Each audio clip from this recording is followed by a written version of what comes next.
sua consciência, saúde e paz. Então, eu começo a perceber uma ligação muito bonita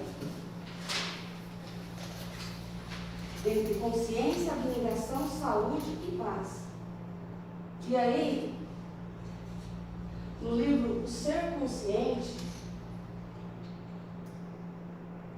ela traz para nós, lá no prefácio, quando eu li esse prefácio, eu fiquei praticamente 3 meses só nesse prefácio. Não conseguia sair dali. Ela diz assim, vou ler aqui porque esmagado por conflitos que não amainam de intensidade, o homem moderno procura mecanismos escapistas em vãs tentativas de driblar as aflições, transferindo-se para os setores do êxito exterior, o aplauso e da admiração social. Embora os sentimentos permaneçam agrilhoados e aferreteados pela angústia e pela insatisfação. Essa palavra aqui, agrilhoado, significa preso. Então, eu imprimi aqui. Quantas vezes nós estamos sofrendo por dentro, mas procuramos resolver fora? Às vezes, buscamos as realizações que ela diz ali externa, no trabalho, no dinheiro, no reconhecimento, a aprovação daquele grupo ou daquele amigo,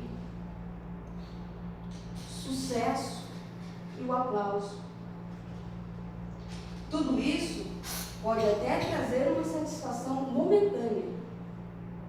Mas será que aquilo que está acontecendo dentro de nós foi resolvido?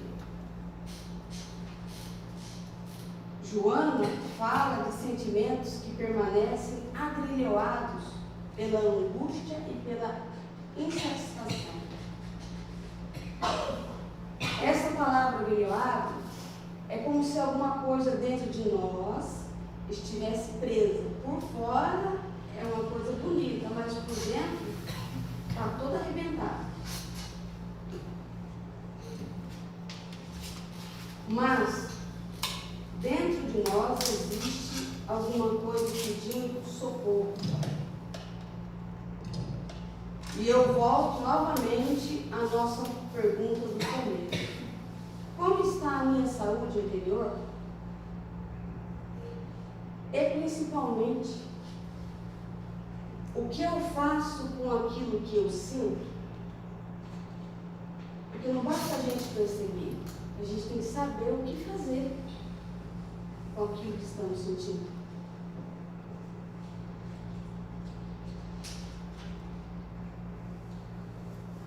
No Livro dos Espíritos, questão 908, Kardec pergunta: como definir o limite em que as paixões deixam de ser boas ou más? Os Espíritos respondem: as paixões são como um cavalo, que é útil quando o homem sabe governá-lo, mas que se torna perigoso quando ela que governa. Até aqui a gente falou sobre aquilo que sentimos. Agora a gente vai falar como que a gente vai examinar a nossa própria aflição. Existe um movimento ainda mais profundo, examinar aquilo que está acontecendo dentro de nós. Porque às vezes eu sinto uma aflição e imediatamente procuro a causa fora. Foi aquela pessoa que fez isso comigo. Estou dessa maneira porque foi o que fizeram comigo. Mas será que eu consigo fazer esse movimento ao contrário? O inverso? fazer diferente, olhar para mim e perguntar o que essa situação que eu estou passando no momento despertou em mim. Por que que isso me afetou tanto? O que eu estou alimentando dentro de mim para que vire essa tempestade? Será que eu consigo modificar alguma coisa na minha maneira de reagir? E é aqui que eu quero trazer a questão 908 dos Espíritos. Essa questão, ela nos coloca diante da possibilidade de combater as nossas más inclinações. Isso é muito importante para a nossa conversa hoje sobre saúde. Porque saúde interior não significa nunca sentir raiva, nunca sentir ciúmes, tristeza ou nunca ficar irritado. Significa também desenvolver a capacidade de reconhecer aquilo que acontece dentro de mim e trabalhar para transformar aquilo que precisa ser transformado. A mudança inicia em mim. A mudança que eu quero lá fora, ela tem que começar em mim. Porque nós estamos treinados a olhar para o outro. O nosso olhar é para fora. A gente tem que ter momentos de saúde com o Evangelho. Então eu vou mudar a palavra momento de saúde com o Evangelho como momentos de saúde com Jesus, para entender que eu não mudo fora, eu trago o Evangelho no momento de aflição, eu pego o meu Evangelho, abro e trago ali como um remédio, para que eu possa controlar aquela impulsividade, aquela reação ou aquele momento que está me tirando do equilíbrio. Momentos de saúde com Jesus. Porque talvez o momento de saúde com Jesus aconteça justamente quando eu consigo perceber os meus sentimentos e as minhas emoções. Isso que estou sentindo está me ajudando ou está começando a me dominar?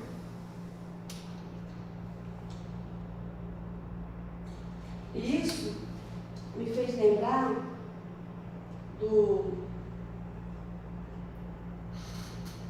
livro do Evangelho segundo o Espiritismo, dos tormentos voluntários, onde Fênelon ele fala para nós, que está lá no Evangelho segundo o Espiritismo, capítulo 5, dos tormentos voluntários.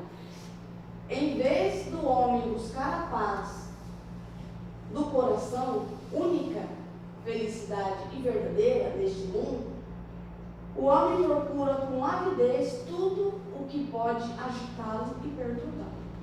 Então, Fênelon está dizendo que os tormentos somos nós que procuramos. Vamos tentar entender isso?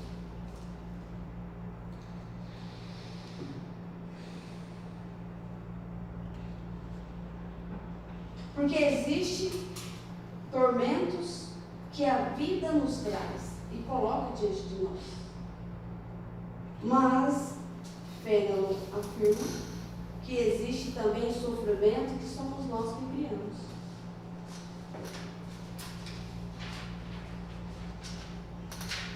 E ele chama a atenção para isso. Ele mostra que muitas vezes nós buscamos a felicidade justamente nas coisas que podem nos perturbar e agitar. Ele usa uma expressão muito forte: o homem cria para si tormentos que está nas suas próprias mãos de evitar. Quantas vezes eu crio tormentos que eu poderia ter evitado? Quantas vezes eu alimento uma preocupação, uma comparação, uma mágoa, necessidade de controlar aquilo que não está no meu controle. Porque às vezes a gente pode até dizer assim, eu confio em Deus. Mas nós, como seres humanos imperfeitos, fazemos tudo para atrapalhar os planos de Deus. Porque a gente entrega nas mãos dele, mas a gente quer fazer no lugar dele. A gente quer ensinar ele a fazer. A gente quer que Deus faça exatamente o que a gente quer. E a fé é o contrário. É acreditar que quando você coloca na mão de Deus um problema, é como se você colocasse o pé no vazio e Deus coloca o chão. Essa é a fé. Colocar um pé e Deus coloca o chão. Coloca o outro e Deus coloca o chão. Deus, ele é o Criador de tudo. Ele sabe o que é melhor para nós.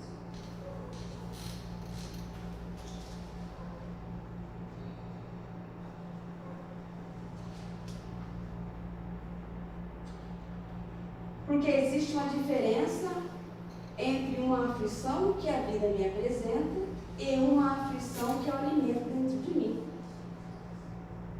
Eu posso não conseguir escolher aquilo que acontece comigo, mas eu posso começar a perceber o que eu estou fazendo com aquilo que aconteceu.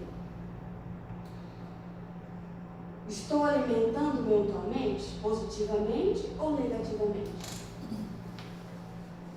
Estou repetindo várias vezes negativamente a mesma situação? Estou criando expectativa? Qual expectativa? Positiva ou negativa? Estou comparando a minha vida com a do outro? Estou tentando controlar aquilo que não está sob meu controle? E talvez aqui estejam os nossos grandes desafios. Nem todo sofrimento que sentimos precisa continuar sendo alimentado negativamente por nós. Fedro mostra outro caminho. Aquele que aprende a contentar-se com o que tem, não precisa parecer mais do que é. E dessa forma a gente encontra a riqueza da calma e da paz interior. Se a gente aprender a entender o que estamos sentindo e que resposta estamos dando.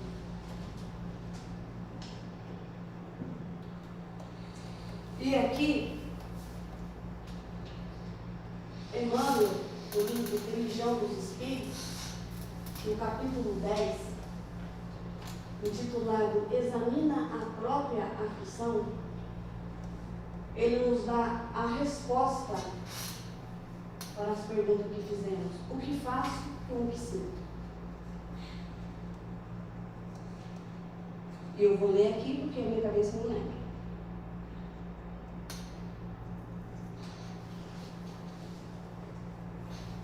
Primeira pergunta: qual é a minha aflição?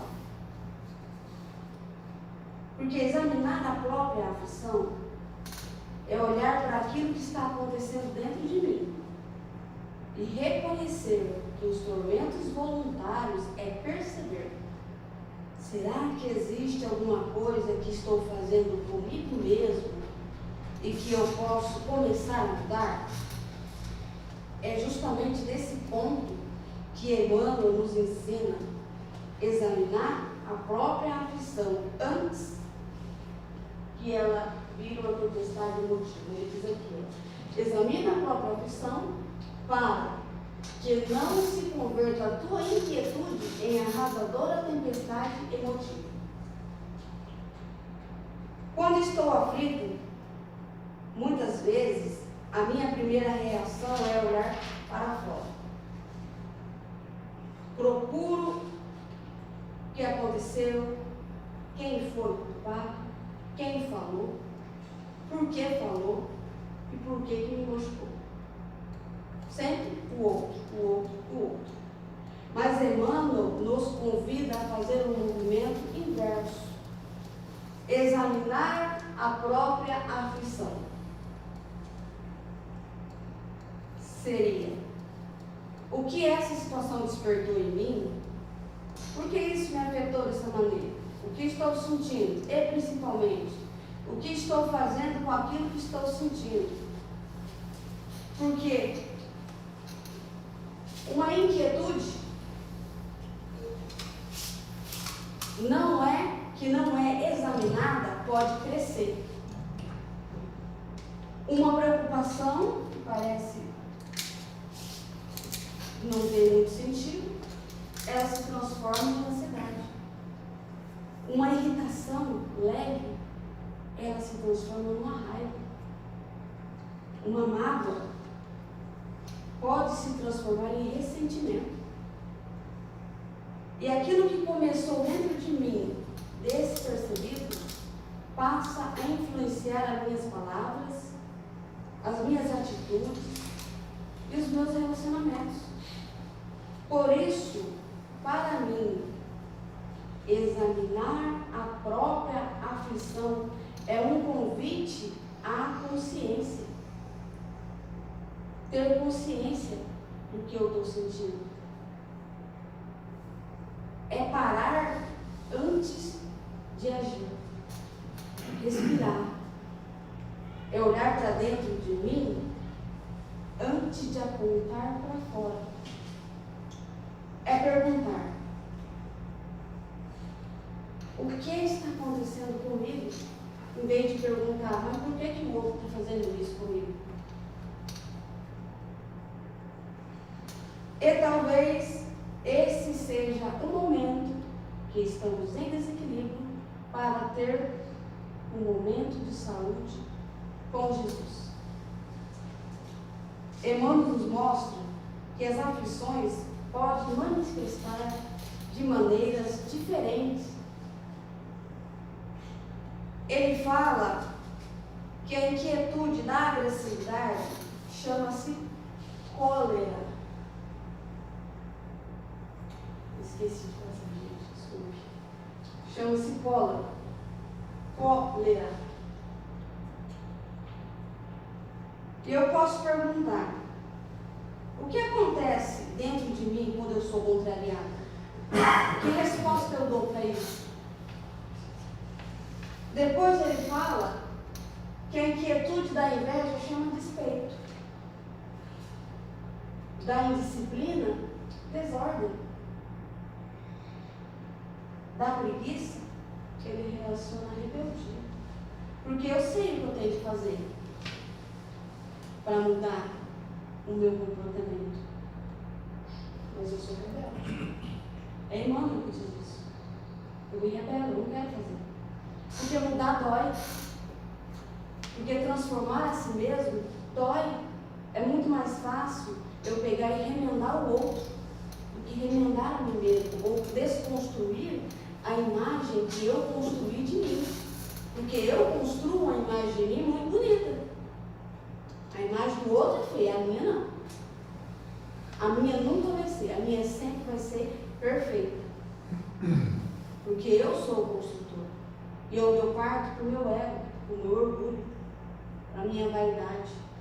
Então, a rebeldia nos leva à preguiça. Ah, mas eu não preciso fazer reforma ainda, mas eu tenho uma preguiça disso. É onde ele vai chamar de rebelde. E aqui, no fanatismo, intolerância, eu gostaria de demorar um pouquinho. Porque ele chamou muita atenção, essa palavra. Fanatismo.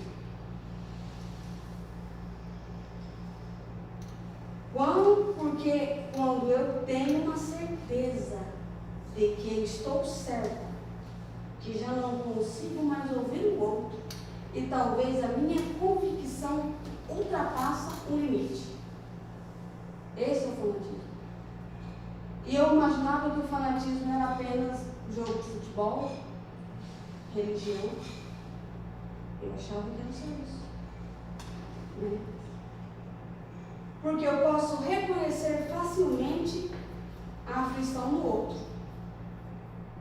Mas será que eu tenho a mesma disposição para reconhecer em mim? E eu volto a perguntar para nós mesmos, qual que é a minha aflição? Porque também, além do fanatismo visível, a gente tem o fanatismo invisível. Quando eu ouvi falar a palavra, então eu pensava sempre naquilo, igreja e jogo de futebol. Eu pensava. Mas podemos ser fanáticos pelas nossas ideias, pelas nossas opiniões, pela nossa maneira de fazer as coisas, até pelas nossas expectativas em relação às pessoas. Aí eu trouxe um exemplo aqui, nas relações, que é imagine um tubo pasta de dente. Né? Ivanete aperta o tubo na ponta, o Cosme aperta o tubo no meio, certo? É uma coisa tão simples, mas isso pode se transformar numa irritação, porque ela quer que ele aperte o tubo no mesmo lugar que ela aperta, ou ele quer que ela aperte no mesmo lugar que ele. Então, é só uma comparação, né?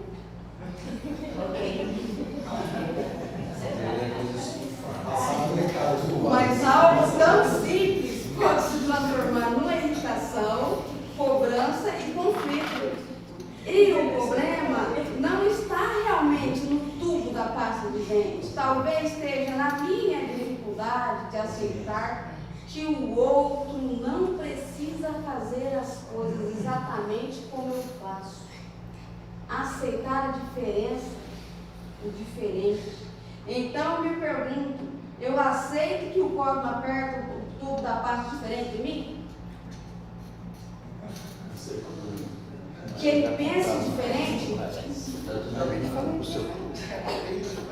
Que tenha outro jeito? Que tenha outras preferências?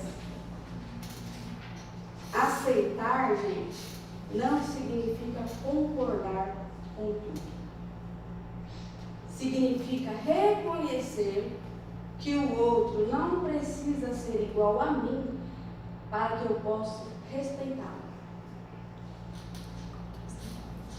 E aqui eu trouxe um exemplo de uma coisa que eu percebi em mim. Esse é um exemplo meu, sobre o fanatismo invisível na maneira de amar. Eu percebi isso. Então, eu queria colocar ali uma pirâmide, né? Para explicar para vocês. Ainda tem tempo, né, moça? Gente, eu trouxe aqui.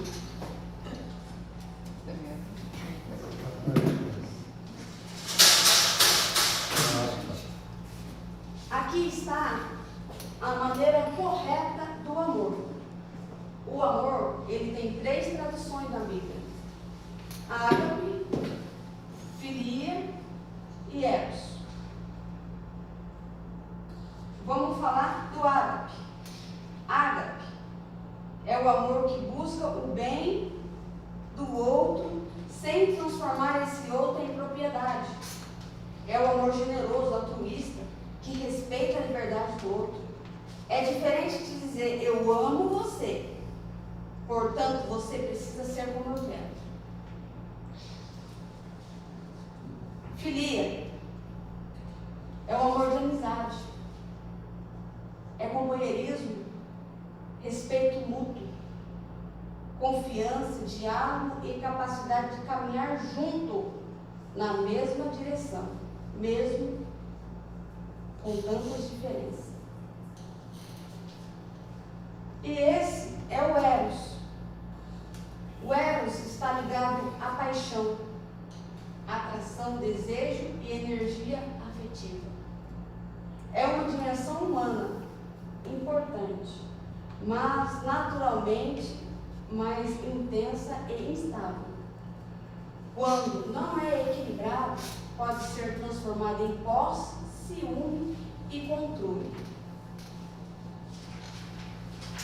Aqui eu tinha feito, aqui é a linha correta que Deus nos ensina. Primeiro a gente tem que colocar o ágape, depois o filia e por último o eros. Mas nós, a nossa condição humana, faz ao contrário. Eu fiz pequeno, não consegui fazer grande, gente, me desculpe, porque eu não sei desenhar muito bem.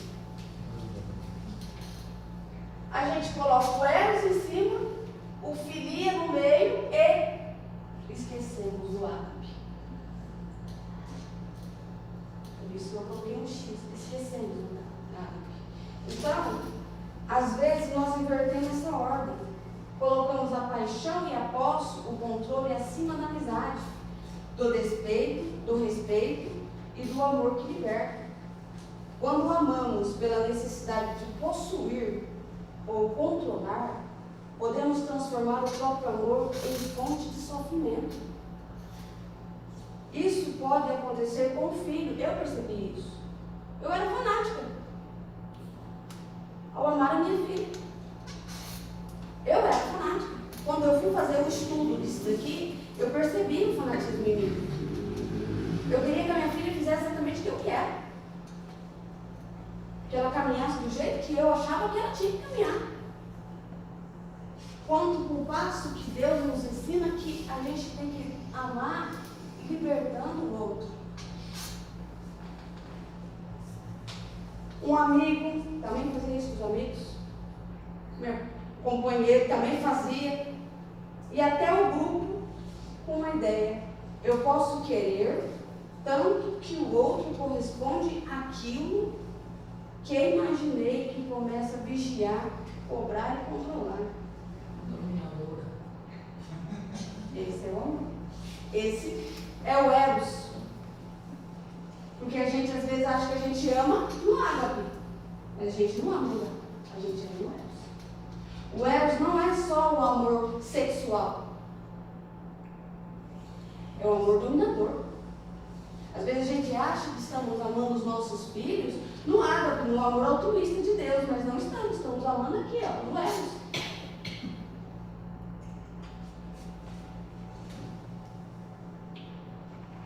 E talvez aí pareça um fanatismo invisível, não necessariamente religioso, mas um fanatismo em relação àquilo que eu acredito que o outro deveria ser. Por isso, a pergunta não é como eu faço o outro mudar, e sim o que existe em mim que precisa ser transformado. E aqui, a gente chega no final, lá também, né? Vou abaixar.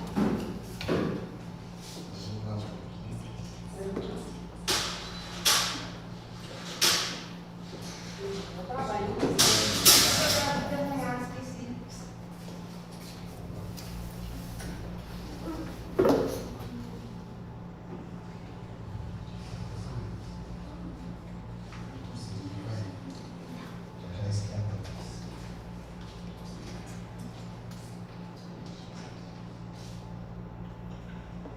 E aqui, a gente chega à cura pelo Evangelho. Estou terminando, né, gente? Mas tranquilo. O amor que Jesus nos ensina não é um amor que aprisiona, é um amor que liberta. Amar com ágape é abrir mão do controle, é permitir que o outro seja livre, é respeitar sua individualidade e deixar de desejar o seu bem. Então, eu guardaria 3 frases para enfatizar. O eros fanatiza quando busco posse, controle cego.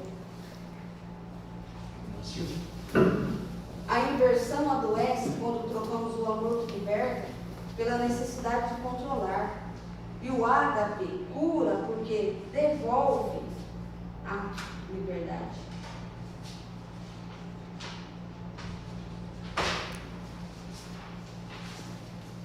Talvez isso que estamos chamando hoje de momento de saúde do Evangelho de Jesus não são momentos em que a vida deixa de trazer a dificuldade. São momentos em que, diante da dificuldade, nós conseguimos fazer uma pausa, olhar para dentro de nós e escolher uma resposta mais consciente. Um momento de saúde pode ser um segundo antes de se responder com raiva. Pode ser quando conseguimos perdoar, quando aceitamos uma diferença, quando deixamos de tentar controlar aquilo que não está em nossas mãos. Quando percebemos, estou começando a ser dominado pelo que estou sentindo. Então eu paro, respiro, examino a minha aflição e escolho uma resposta diferente. Esses pequenos momentos de saúde fazem parte da nossa verdadeira transformação. E depois de tudo que conversamos hoje, eu quero deixar uma última pergunta para nós. Como está a minha saúde interior? Não qual é a aflição do outro, não onde o outro precisa mudar, mas como estou eu? O que acontece dentro de mim quando sou contrariada? O que eu faço com a minha mágoa? Como tenho lidado com as diferenças?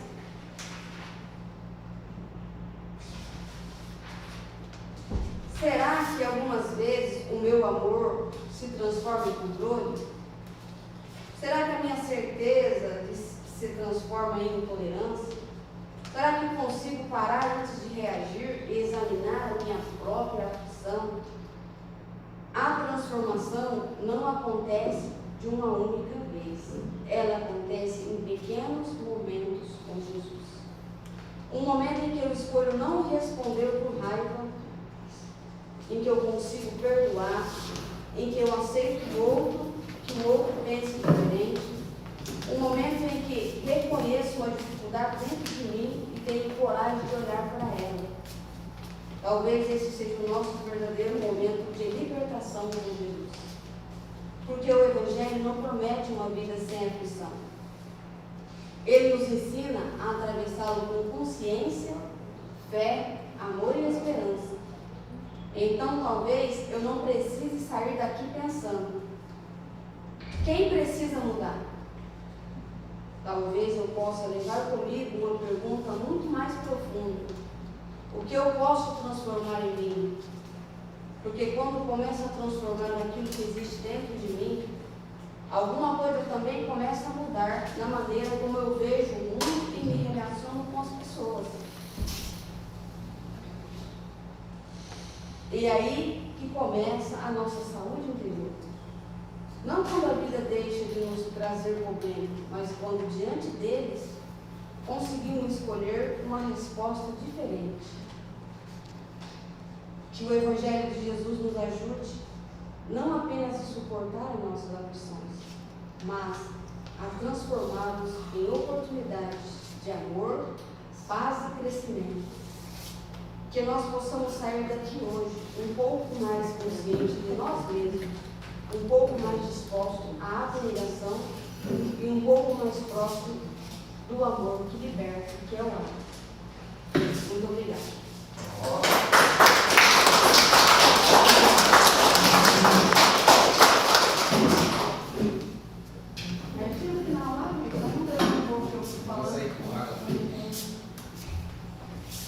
Nós estamos fazendo retrato aí.